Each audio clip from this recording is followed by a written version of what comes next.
नमस्कार दोस्तों, गुरुकुलम.मीमांसा पे आपका स्वागत है। आ गया हूं मैं फिर से एक नया टॉपिक लेके आप लोगों के लिए, और ये टॉपिक का नाम है future perfect tense, negative sentence. तो हम लोग इसके पहले हम लोगों ने पढ़ा था कि फ्यूचर परफेक्ट टेंस क्या होता है और उसका अफर्मेटिव सेंटेंस कैसे बनता है। तो आज हम लोग नेगेटिव सेंटेंस को समझेंगे कि फ्यूचर परफेक्ट में नेगेटिव सेंटेंस क्या चीज होती है, इसका कैसे स्ट्रक्चर बनता है, इसको हम हिंदी में कैसे रिकॉग्नाइज करेंगे और इसे हम लोग इंग्लिश में कैसे रिकॉग्नाइज करेंगे। तो चलिए हम इसे समझने का प्रयास करते हैं। एक बात, जिन लोगों ने अगर अफर्मेटिव सेंटेंस नहीं देखा है तो उनको थोड़ा समझने में दिक्कत होगी। अगर आपने अफर्मेटिव सेंटेंस समझ लिया तो ये कुछ भी नहीं है, बहुत ही आसान है। ऑलमोस्ट अफर्मेटिव सेंटेंस वाला ही स्ट्रक्चर है, सिर्फ एक नई चीज है कि यहां पर नॉट आ गया है ना। और जैसा कि आपको पता है, किसी भी सेंटेंस को नेगेटिव बनाने के लिए हम ऑक्सिलियरी वर्ब के बाद नॉट का प्रयोग करते हैं, है ना। तो यहां पर हमारा ऑक्सिलियरी वर्ब क्या यूज होता है फ्यूचर में, विल या शैल। तो जहां विल है, जहां शैल है, हम वहां पर नॉट का प्रयोग करेंगे, उसके बाद है ना नेगेटिव बन जाएगा, कोई भी हो, है ना, आसानी से बन जाएगा। तो आइए समझते हैं इसे हम एक एक करके और एग्जांपल से भी समझते हैं। तो इसका स्ट्रक्चर है सब्जेक्ट प्लस विल या शैल plus not plus have plus V3 plus other words. उसी प्रकार से हम यहां पर विल नॉट लगाने के बदले वांट भी लिख सकते हैं शॉर्ट फॉर्म में। शैल नॉट लिखने के बदले हम शांट भी लिख सकते हैं शॉर्ट फॉर्म में। उसके बाद हम हैव प्लस V3 का प्रयोग कर सकते हैं। तो आइए हम समझते हैं कि ये इसे एग्जाम्पल से समझने की कोशिश करते हैं। यहां क्या है, मैं पटना नहीं जा चुकूंगा, है ना, या मैं पटना नहीं जा चुका रहूंगा, या मैं पटना नहीं जा चुका हूंगा। एक ही बात है, भाव एक ही है, बोलने का तरीका थोड़ा अलग हो सकता है ना। तो क्या होगा इसका, आई के साथ क्या प्रयोग होता है, शैल। आई shall not.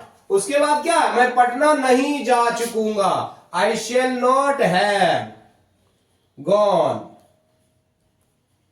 I shall not have gone to Patna. मैं पटना नहीं जा चुकूंगा, या मैं पटना नहीं जा चुका हूंगा, या मैं पटना नहीं जा चुका रहूंगा, एक ही बात है। उसी प्रकार से तुम नहीं आ चुकेगा, तो क्या होगा, यू के साथ क्या लगता है, वी के साथ विल का प्रयोग होता है। और नॉट कहां लगेगा, विल के बाद। यू विल नॉट हैव कम, तुम नहीं आ चुका होगा, है ना, आसान है। वह नहीं लिख चुकेगी, तो क्या हो जाएगा वह का, यहां शी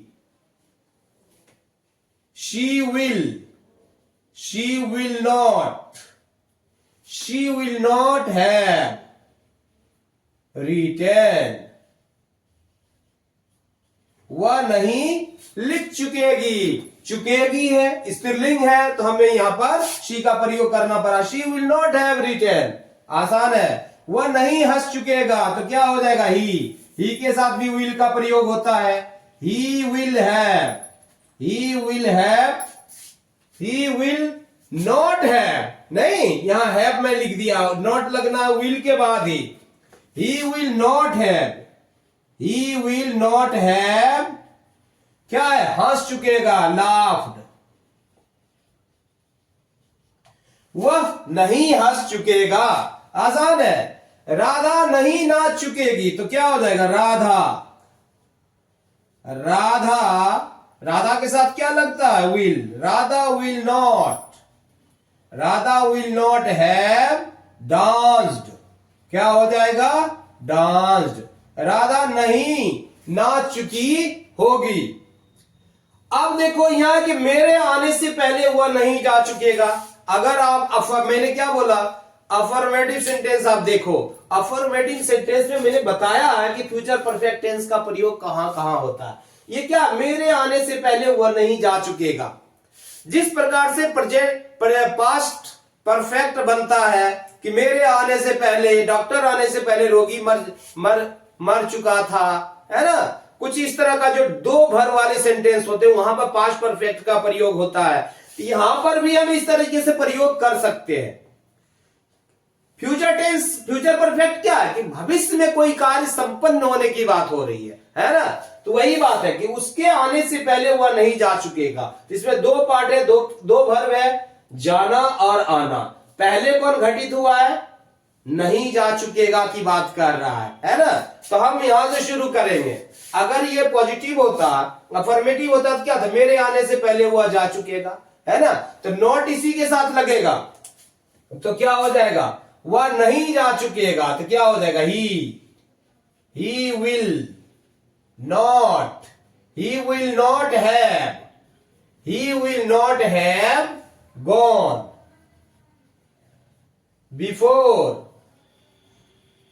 बिफोर मेरे आने से पहले, बिफोर आई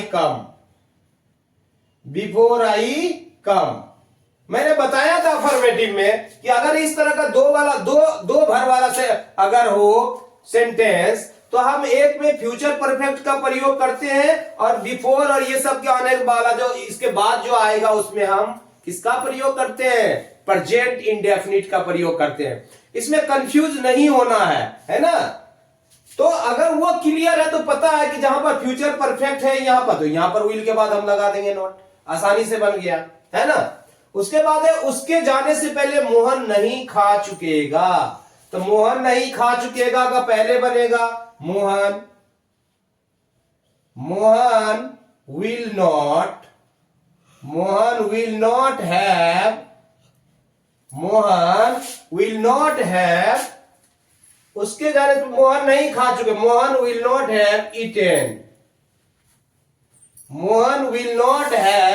ईटेन, उसके जाने से पहले बिफोर ही गोज।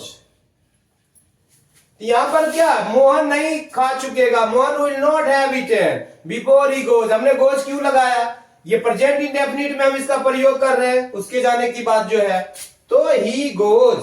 तो हम ये क्रिया को पहले संपन्न होने की बात करते हैं। यहां पर कहते हैं ये क्रिया पहले संपन्न नहीं होगी, उसके बाद ये होगी, है ना। तो वही जो पहले वाली बात है कि अगर इसको अफर्मेटिव बनाओ, मोहन खा चुकेगा, उसके जाने से पहले मोहन खा चुकेगा, है ना। तो यहां पर खाने की क्रिया जाने से पहले घटित होगी, है ना। तो निगेटिव भी इसी में लगेगा, Mohan will not have eaten before he goes. Doctor आने से पहले रोगी नहीं मर चुकेगा। अरे भाई पहले कौन नहीं मर चुकेगा, रोगी, तो इसी के साथ नॉट लगेगा। द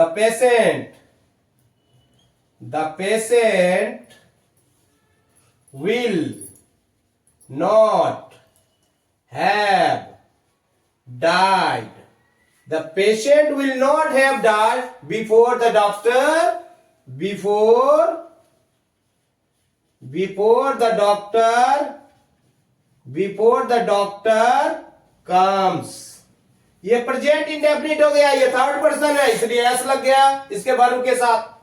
डॉक्टर आने से पहले रोगी नहीं मर चुकेगा या नहीं मगर मर चुका रहेगा। आसान है बनाना। घंटी बजने से पहले मैं स्कूल नहीं पहुंच चुकूंगा, तो मैं स्कूल नहीं पहुंच चुकूंगा ये पास्ट, ये है फ्यूचर परफेक्ट में। इसको पहले बनाएंगे, मैं I shall not have reached, I shall not have reached the station, reach the school, reach the school। घंटी बजने से पहले before the bell rings, before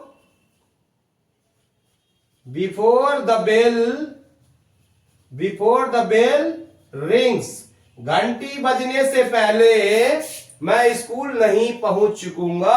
I shall not have reach the school before the bell rings, है ना। आसान है। अब देखो ये तीसरे प्रकार का है, अगले सोमवार तक मैं नहीं आ चुकूंगा। तो मैंने बताया था अफर्मेटिव में कि भविष्य में कोई निर्धारित समय तक कोई घटना अगर कहते हैं कि कोई कार्य हम कंप्लीट करने वाले हैं तो वहां पर भी हम फ्यूचर परफेक्ट का प्रयोग करते हैं।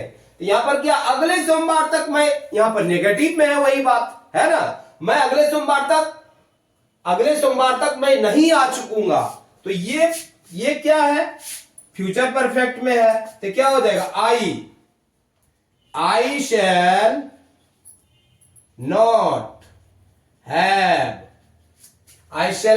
हैव कम, मैं नहीं आ चुकूंगा अगले सोमवार तक, न बाय द नेक्स्ट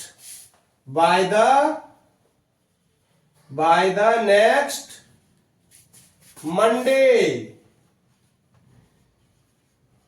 अगले सोमवार तक मैं नहीं आ चुकूंगा।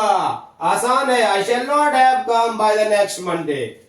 अगले साल के अंत तक वह परीक्षा पास नहीं कर चुकेगी, है ना, तो वह परीक्षा पास नहीं कर चुकेगी, तो क्या हो जाएगा, स्त्रीलिंग है तो she will not have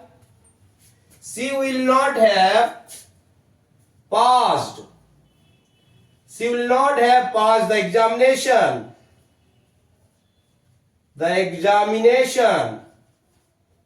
she will not have passed the examination, अगले साल के अंत तक, by the end of the next year, by the end of the next year,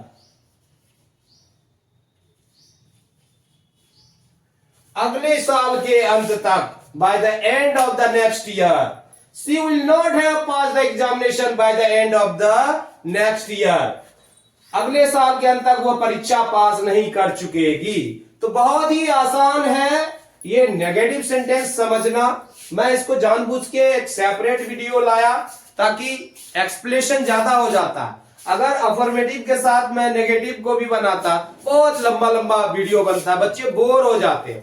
इसलिए काफी बच्चों का कहना था कि सर आप सेपरेट बना के अगर वीडियो बताएं तो ज्यादा अच्छा रहेगा, अच्छे से एक्सप्लेन भी कर पाते हैं और आपको ज्यादा अच्छे से समझ में आता। आई थिंक ये कॉन्सेप्ट आपका क्लियर हो चुका होगा। और मैं बार बार कहता हूं, हर बार वीडियो के लास्ट में कहता हूं कि आप कोई एक वर्ब पकड़ो, उससे आप पूरा स्ट्रक्चर तैयार करो और खुद से बनाओ, खुद से सोच के बनाओ कैसे बनेगा, स्ट्रक्चर कैसे बनता है आप समझो इसे। और हिंदी में खुद से बनाओ। अगर आप इंग्लिश मीडियम की स्टूडेंट नहीं हो, हिंदी बैकग्राउंड से हो, तो हिंदी में बनाओ ना, कोई दिक्कत नहीं है। और फिर इसे इंग्लिश में ट्रांसलेट करो, इसे कॉन्सेप्ट क्लियर हो जाएगा। और प्रैक्टिस के लिए आप इंग्लिश में भी लिखना शुरू करो और उसे हिंदी में कन्वर्ट करो। तो आप Hindi to English, English to Hindi दोनों तरीके से कन्वर्ट करना सीखो, तो फिर आपको आसान हो जाएगा समझना। यह बिल्कुल मुश्किल काम नहीं है, आदत बनाओ। ये कन्वर्जन वाली जो आदत आप जितना ज्यादा करोगे फ्रीक्वेंसी बढ़ जाएगी, हमारा माइंड जो है इन चीजों के साथ एडजस्ट हो जाता है। अब बहुत लोग क्या है, धड़ाधड़ दे रहे हैं, इंग्लिश में बोल रहे हैं। अब बेचारे गांव के बच्चे, हिंदी बैकग्राउंड के बच्चे, उनको लगता है यार बाउंस कर गया मेरे दिमाग के ऊपर से। अरे बाउंस आपका भी नहीं करेगा, प्रैक्टिस तो करो, हर दिन रीडिंग करो, इंग्लिश की रीडिंग करो, स्ट्रक्चर को समझने की कोशिश करो, हिंदी टू इंग्लिश निकालने की कोशिश करो। आप देखो आपको समझ में आ जाएगा और ये भी स्ट्रक्चर समझ में आ जाएगा आसानी से। तो Hindi to English, English to Hindi, ये भी करो, पूरा क्लियर हो जाएगा आपको। जाते जाते अगर वीडियो आपको पसंद आया हो तो हमारे चैनल को जरूर सब्सक्राइब करें, लाइक करें, बेल आइकन जरूर दबाएं ताकि आपको नोटिफिकेशन मिलता रहे, घंटी बजती रहे। और ज्यादा से ज्यादा लोगों में शेयर करें हमें, और ज्यादा से ज्यादा लोगों तक पहुंचने में मदद करें। हम चाहते हैं कि हर किसी को गांव गांव तक हम फैलना चाहते हैं, लोगों को एजुकेट करना चाहते हैं। हम पूरा का पूरा हम डालने वाले हैं और काफी चीज हम डालने वाले हैं और भी सब्जेक्ट्स के ऊपर। और हम चाहते हैं कि ऐसा नहीं है कि आज मैं बीच में छोड़ दे रहा हूं, मैं कंप्लीट डालने वाला हूं, ये आप निश्चिंत रहो, है ना। तो आप प्लीज इसे ज्यादा से ज्यादा शेयर करें और लोगों तक हमें पहुंचने में मदद करें। तब तक के लिए धन्यवाद। जय हिंद, जय भारत।